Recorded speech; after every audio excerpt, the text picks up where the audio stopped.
जी नाज़रीन, हिकु भेरो ॿीहर ख़ुसूसी नशरिया जेका आहे आज़ादी जे हवाले सां 75हों आज़ादी जो ॾहाड़ो मुल्क जेको आहे उहो असीं सेलिब्रेट कयूं पिया ऐं उनमें मांखे भलीकार चऊं था। पैनलिस्ट असां सां गॾु मौजूदु आहिनि। अच्छा ज़हीर साहब जी, पाण त ॻाल्हायोसीं आज़ादी नो डाउट वॾी नेमत आहे, ज़िमेदारियुनि ते बि ॻाल्हायोसीं, पर जेकॾहिं अॼु असीं पंहिंजे कश्मीरी भाइरनि खे बि यादि कयूं जेके मुसलसल इन जदोजहद में आहिनि, पाकिस्तान नो डाउट डे वन खां उन्हनि खे जेका सपोर्ट कई आहे ऐं ख़ासि तौर ते हिन गवर्नमेंट में अवां हुन ते ॻाल्हाए सघो त सुठो PTI जे दौर में जेके ॻाल्हियूं त वॾियूं थियूं, पर उन दौर में कश्मीर जो हिकिड़ो पूरो अधु हिसो जहिड़े रीति मोदी सरकार असांखां खसे वई ऐं असां रुगो जुमे जुमे ते ॿाहिरि निकितासीं, अधु कलाक एहतजाज कयोसीं। जेकॾहिं असांजी काश फॉरेन मज़बूत पॉलिसी हुजे हा त OIC या गॾियल क़ौमनि जो इदारो ॿिया जीअं सपोर्ट उन्हनि खे करणु खपे हा, उहा सपोर्ट असांखे कोन आई। सही था चओ तव्हां। असल में पाकिस्तान जा कश्मीर पॉलिसी आहे उहा डे वन खां जीअं तव्हां चयो त उहा हिकिड़ी आहे, उन में का तब्दील नथी करे सघिजे। पर जीअं त वक़्तु ब वक़्तु जेके हुकूमतूं अचनि थियूं त उन्हनि में कुझु जेके हुकूमतूं आहिनि उहे इंडिया सां ॻाल्हियूं हलाइनि थियूं, कुझु जेको आहे न बि हलाइनि थियूं जेको आहे, पर उनजी जेका पॉलिसी आहे उहा कांस्टेंट हिकिड़ी आहे। जंहिंमें पाकिस्तान जेको चवे थो त असांजो कश्मीर जेको आहे अणटुट हिसो आहे, उन त असां नथा बैक डाउन करे सघूं, का बि हुकुम नथी करे सघे जेको आहे। ऐं पाकिस्तान जी मां सम्झां थो इन में जेको आहे शुरू खां वठी त कश्मीर हिन खे सपोर्ट रही आहे ऐं खुलियल रही आहे, ईअं न त को जेको आहे लिकल का रही आहे, त सफ़ारती बि ऐं जेको आहे पॉलिटिकल बि जेको आहे। त असांजे जेके हुकूमतूं आहिनि या जेके असांजे फॉरेन अफेयर्स खे हलाइनि था उहे सभई जेको आहे कॉन्स्टेंटली सपोर्ट कंदा रहिया आहिनि। बाक़ी इमरान ख़ान जे दौर में जेको आहे उहे ॻाल्हियूं हिकिड़ी पिया कनि, हलाइनि ॿी पिया ख़ैरु। त उन में वरी कॾहिं कॾहिं हू इमरान ख़ान जेको आहे यूरोप सां तालुकात, अमेरिका फलाणा ॿिया सुपर पावर्स जा जोड़ तोड़ इलाइक़े जूं उनखे ॾिसे पियो, पर उहा उन शइ सां मशरूत न आहे पाकिस्तान। छो त कश्मीरियुनि जी जेका जिदोजहद आहे इहा हक़ीक़त आहे त असांजे खिते में सभ खां लांगेस्ट डिघी में डिघी जेका तहरीक आहे उहा इन्हनि जी आहे जेको आहे, ऐं उन सां काफ़ी ज़्यादती बि थी आहे। पर जीअं त हिन में सिर्फ़ु जेको आहे इंडिया ऐं पाकिस्तान जे इंटरनल कॉन्फ्लिक्ट खे जे साम्हूं रखी जेको आहे उनखे दुनिया में उहा पधिरा न मिली सघी आहे जेका हुजणु घुरिजे। पर छोकी इहो बि हिकिड़ो ख़ालिस हिकिड़ो इंसानी मसइलो आहे, हिकिड़ो तव्हांजो जेको आहे देसी जिदोजहद आहे उन्हनि जी, उहे माण्हू आज़ादी चाहिनि था। ऐं पाकिस्तान जो इहो हिकिड़ो जेको मौक़ुफ़ उहो दुरुस्त आहे, हिकु ई मौक़ुफ़ इहो त हिन ते प्लेबसाइड थियणु घुरिजे त कश्मीर जॾहिं वञणु चाहिनि था उनखे मिलणु घुरिजे। पर इंडिया जेको आहे मुसलसल मां सम्झां थो जेका बरबरत कई आहे उते या जेको फ़ौजी पावर यूज़ कयो आहे उहो रीसेंट हिस्ट्रीज़ जो जेको आहे क़ौमुनि जी तारीख़ में उहो बदतरीन बाब आहे हिकिड़ो जेको आहे, ऐं हिनखे बंदि थियणु घुरिजे जेको आहे। त हर हिकु क़ौम खे इहो आज़ादी आहे त उहो पंहिंजे मुस्तक़बिल जो फ़ैसिलो करे सघे थी। ऐं कश्मीर जेको आहे उहो जाग्राफ़ी तौर ते बि जेको आहे पाकिस्तान सां लिंक्ड आहे जेको आहे शुरू खां वठी। त जेके उन वक़्तु मामला तय थिया उहे बि हुया, पर सुपर पावर जेको ग़लतियुनि जे करे जेको आहे कश्मीर जो मसइलो काफ़ी जेको आहे उहो मुंझल रहियो आहे ऐं हेसि ताईं उहो अचे जंहिंजी क़ीमत जेके आहे उहो कश्मीरी पाण जेको आहे चुकाइनि था जेको आहे। त इहा मां सम्झां थो त जेका क़तल गारत आहे या उते जेको माण्हुनि जो इंसानियत जो को क़तलेआम थी रहियो आहे उहो इंडिया खे बंदि करणु घुरिजे जेको आहे, ऐं उनखे जमहूरी जिदोजहद जो हक़ु हुजणु घुरिजे। छो त हिन वक़्तु उहो जमहूरी जिदोजहद ई हलाइनि था, पंहिंजे शहरनि में मुज़ाहिरा कनि था। तव्हां ॾिठो हूंदो त एसि ताईं जेको आहे उते बेन आहे उन्हनि वटि जो को बि मज़हब ॾींहुं नथा मल्हाए सघनि। ऐं इहो बि हिकिड़ो तमामु हीनस बाब आहे त जेको असांजो आज़ादु कश्मीर आहे या जेको वाधारल कश्मीर आहे उन्हनि जे विच में बि हिकिड़ी जेको आहे हुननि लकीर खिचे छॾी आहे त उनजा हिक ॿिए सां ब्लड रिलेशन्स आहिनि। त सिर्फ़ु जेको आहे हिकिड़े नहर जे चऊंसि या जेका रिवर चऊंसि उनजे हिकिड़े पासे वेठा आहिनि, हिकिड़े पासे वेठा आहिनि, उनखे मिलण जी उन शादियुनि में गमियुनि में अचण वञण इजाज़ बि न आहे। त अहिड़े क़िस्म जो जेको इहो आहे मां सम्झां थो त इहो सिलसिलो ख़तमु थियणु घुरिजे ऐं ख़ासि तौर ते उनजो सॼी ज़िमेवारी इंडिया जे मथां अचे थी।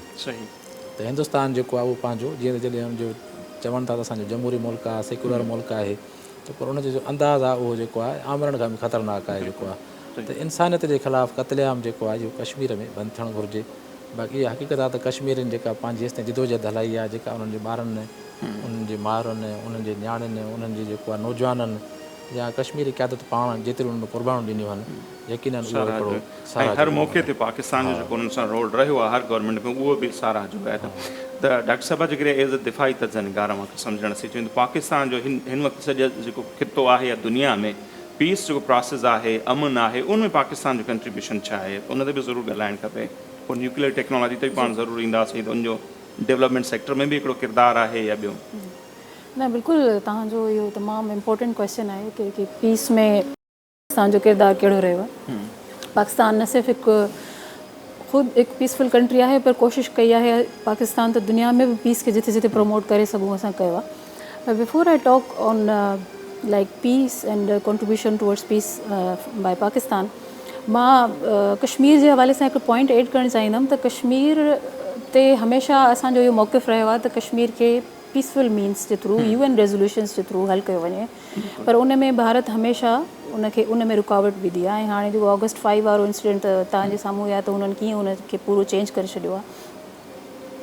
ऐं इन में मां चवां थी जेको इंटरनेशनल कम्यूनिटी आहे, स्पेशली जेके मेजर पावर्स आहिनि, उन्हनि जो बि हिकिड़ो किरदारु आहे कि उन्हनि इनखे ह्यूमन राइट्स वायलेशन सॼी दुनिया जे साम्हूं आहे त कश्मीरियुनि सां केतिरो ज़ुल्म थिए पियो ऐं उनखे हू इग्नोर कनि पिया ऐं हू पंहिंजे मफ़ादनि जे लाइ। हिकिड़ो सवाल पैदा थिए थो त छो दुनिया ख़ामोश आहे? ऑफकोर्स हर को पंहिंजे मफ़ाद में कमु करे थो ऐं भारत छो त हिकिड़ो वॾी इकोनॉमी आहे, हुनजो हुते मार्केट्स आहिनि, इंट्रस्ट आहे, त पर ॾिसो इन्हनि सभिनी शयुनि खां वधीक इंसानियत आहे। जॾहिं तव्हां चओ था त ह्यूमन राइट्स तव्हां चैम्पियन आहियो, स्पेशली मां वेस्टर्न कंट्रीज़ जी ॻाल्हि पई कयां, त जॾहिं ॻाल्हि अचे थी कश्मीर जी, फ़लस्तीन जी, त पोइ उहे सभु शयूं बैकफुट ते हली थी वञनि इन्हनि कंट्रीज़ जी नज़र में। बाक़ी पाकिस्तान जो जेको किरदारु हिन ख़िते में रहियो आहे हमेशह पीसफुल रहियो आहे, चाहे उहो अफ़गानिस्तान में ॾिसो 2 डिकेड पूरा जंग हली 2001 खां वठी हाणे अगस्त में ख़तमु थी आहे, त उन में पाकिस्तान जेके क़ुर्बानियूं ॾिनियूं मुंहिंजे ख़्याल में उहा कंहिं ॿिए मुल्क न ॾिनियूं। ऐं इन खां अलावा बि पाकिस्तान जो जेको इंटरनेशनल लेवल ते बि मुख़्तलिफ़ जेके इंटरनेशनल इंस्टीट्यूट्स आहिनि फॉर पीस UN पीसफुल यस, उन मिशन में पाकिस्तान जो घणो किरदारु रहियो आहे। त पाकिस्तान हमेशह कोशिशि कई आहे त हिन ख़िते में हिन at global level as well peace खे जेतिरो थी सघे असां प्रमोट कयो आहे। उहा ॿी ॻाल्हि आहे त पाकिस्तान खे हमेशह हिकिड़ो डिस्क्रिमिनेशन जो शिकार रहियो आहे। जॾहिं बि असां भारत जी ॻाल्हि कंदा आहियूं त उनखे वधीक फेवर मिलंदो आहे एज़ कम्पेयर टू पाकिस्तान, लेकिन हाणे इन शइ जी ज़रूरत आहे त असां पाकिस्तान खे प्रोजेक्ट कयूं ऐं दुनिया खे ॿुधायूं त असां एज़ अ क़ौम, एज़ अ नेशन, असां पीस लविंग नेशन आहियूं ऐं कॾहिं बि असां वॉर खे, कॉन्फ्लिक्ट खे कॾहिं बि असां उन्हनि खे तरजीह न ॾिनी आहे। पर हा, जॾहिं बि डिफेंस जी ॻाल्हि ईंदी, जॾहिं बि सिक्योरिटी जी ॻाल्हि ईंदी, त उहो हर क़ौम जो हक़ आहे त पंहिंजे डिफेंस खे, पंहिंजे सिक्योरिटी खे गारंटी करण लाइ हू जेतिरो मुमकिन थी सघे कोशिशि कंदो। ऑफकोर्स डिफेंस जे लाइ असां हर मुमकिन कोशिशि कई आहे त असां उनखे प्रोटेक्ट कयूं, उनखे मेंटेन कयूं, इंटेग्रिटी जेका असांजी आहे, सॉवरेनिटी आहे, उनखे मेंटेन कयो आहे हमेशह।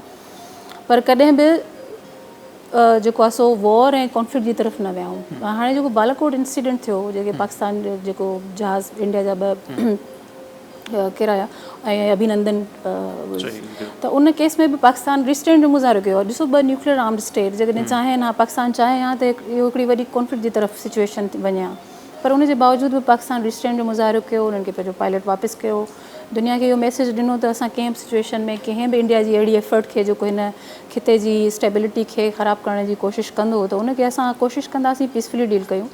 ऐं इन शइ खे बि असां सम्झूं था त जेको असांजो पड़ोसी मुल्क आहे उहो चाहे थो त असां काई अहिड़ी ग़लती कयूं जंहिंखे हू यूज़ करे असांखे इंटरनेशनली जेको आहे सो नालो ख़राबु करे। पाकिस्तान जो जेको हू करे बि रहियो आहे थ्रू मुख़्तलिफ़ चैनल्स, उहा हिकिड़ी अलॻि शइ आहे। जीअं इहो डिसइंफोलेब, जंहिंमें पाकिस्तान जे ख़िलाफ़ु उन्हनि जेके बि कोशिशि कई आहे, साज़िशूं कयूं आहिनि कि कहिड़े तरीक़े सां पाकिस्तान खे इंटरनेशनली माना हिकिड़ो अहिड़ो मुल्क ॾेखारियो वञे जेको मतिलबु जंहिंखे जेको अगेंस्ट आहे पीस जे या हुनजे, पर जेका रियलिटी आहे ऑन ग्राउंड उहा टोटली ऑपोज़िट आहे, जेका असांखे प्रोजेक्ट करणु खपे इंटरनेशनली बि कि we are a peace loving nation ऐं वी विल प्रमोट पीस जेतिरो थी सघे। सही, FATF वारा मामला बैठो, इहो ज़ाहिर आहे उन ते हिकिड़ो पूरो हिकिड़ो थिए थो पाकिस्तान जे ख़िलाफ़ जेका सुनियूं। अच्छा, आयत से हम ज़रूर हिकिड़ो ॿियो मिली नगमो ऐं ज़ाहिर आहे इन सां हिकिड़ा रंग थियनि था, पर इससे पहले मेरी ख्वाहिश होगी लाजो भाई से भी हम कुछ सुने। जैसे मैंने शुरू में कहा था कि आप सिर्फ बजा तो रहें, लेकिन मुझे अच्छी तरह पता है कि आप अच्छा गा भी सकते हैं, तो आपसे भी मिली नगमा सुनेंगे, उसके बाद फिर हम आयत की तरफ तो ज़रूर आएंगे। तो आप हमें क्या जी ऐं सुठा सिंगर भी आहिनि, म्यूजिशियन तो आहिनि ही आहिनि। बिल्कुल बिल्कुल। और पुराने चैनल से मैं आपको अच्छी तरह जानता हूँ, तो मुझे पता है कि आप अच्छा गा सकते हैं, लेकिन मुझे ये भी उम्मीद है कि आप मेरे लफ्ज़ों का भरम जरूर रखेंगे। वतन प्यारे वतन, ऐ वतन प्यारे वतन, पाक वतन, पाक वतन, ऐ मेरे प्यारे वतन, है वतन पाक वतन, पाक वतन, पाक वतन, है मेरे प्यारे वतन, है वतन प्यारे वतन।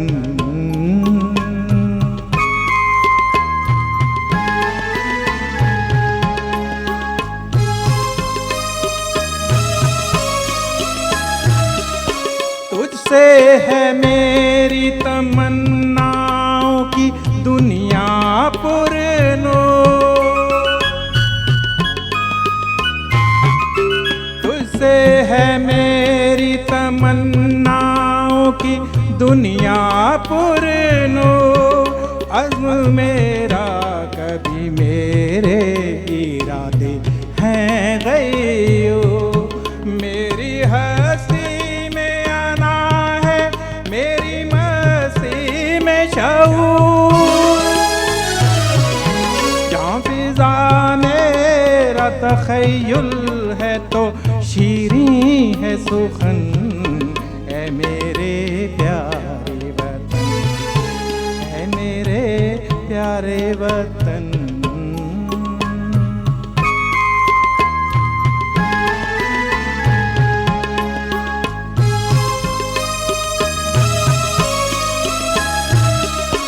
तू दिल अफरोज बहारों का तरोताजा चमन, तू दिल अफरोज बहारों का तरोताजा चमन, तू महकते हुए फूलों का सुहाना गुलशन, तू नवारेज़ अना दिल का बारी मस्कन, रंगो आहंग से मामूर तेरे कोहतम, है वतन प्यारे वतन, है मेरे प्यारे वतन। बहितरीन बहितरीन कीअं लॻो ज़हीर साहब? बहितरीन ज़बरदस्त। सुठो आहे। अच्छा, असां मिली नगमो बि ॿुधंदासीं आयत खां पोइ उन्हनि खां मोकिलाणी बि कंदासीं, नवां गेस्ट जेके आहिनि असांखे उहे बि जॉइन कंदा। तो आप हमें क्या सुना रही हैं अभी आयत?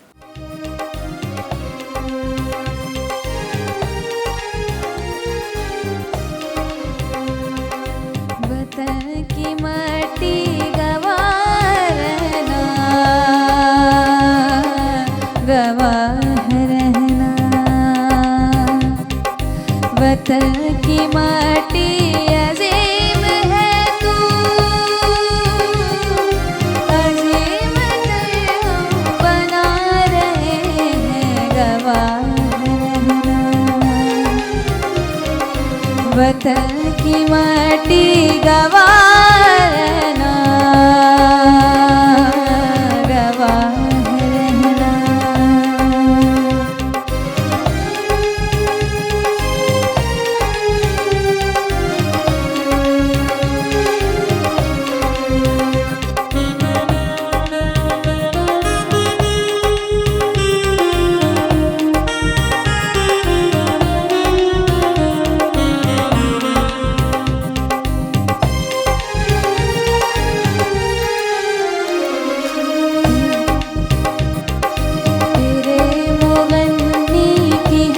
सदा में तेरी ही खुशबू महक रही है,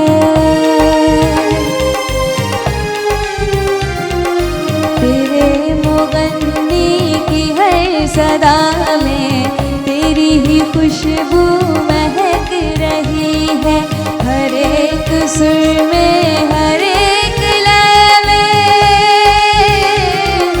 तेरी मोहब्बत चमक रही है, गवाह रहना, वतन की माटी गवाह रहना, गवाह रहना, गवाह रहना, गवाह रहना। ये परचमों में अजीम परचम बताए रब्बे करीम, परचम हमारा परचम